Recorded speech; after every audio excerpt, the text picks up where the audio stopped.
নমস্কার, আমি ডাক্তার অমরনাথ মল্লিক। আজকে আমাদের এই ভালো থাকুন পর্যায়ের আলোচনায়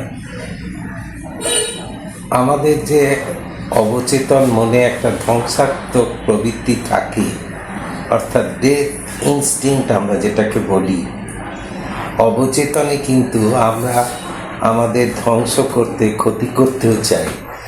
এটা বাইরের থেকে মনে হয় কি করে হবে, আমরা তো নিজের ভালো চাই, নিজের সুখ চাই, নিজের আনন্দ চাই, কিন্তু সবসময় তা নয়।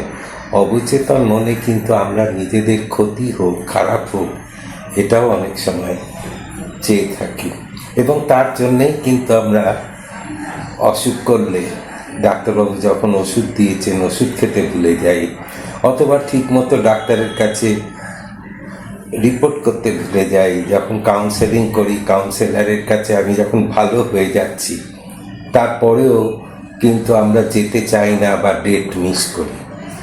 তার কারণ হলো যে আমরা কিন্তু সবসময় যে নিজের ভালো চাইছি অবচেতন মনে তা নয়। অনেক সময় নিজের দুঃখ কষ্টকে আমরা কিন্তু একটা অদ্ভুত আকর্ষণ আমাদের তার প্রতি থাকে, এবং যার জন্যে আমাদের এই উদাসীনতা, নিস্পৃহতা দেখা যায়, এবং যেটা আমাদের কিন্তু ক্ষতি করে থাকে।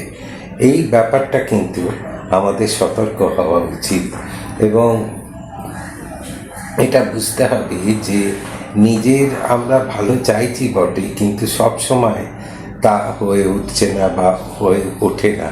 তখন যদি কেউ সতর্ক করে দেয় বা সাবধান করে দেয়, তাদের কথা কিন্তু আমরা যদি শুনি বা মেনে চলি, তাহলে কিন্তু আমাদের এই যে প্রবৃত্তির এই যে অদ্ভুত আচরণ, অদ্ভুত ভাবনা চিন্তা, সেটা কিন্তু আমরা নিয়ন্ত্রণ করতে পারব।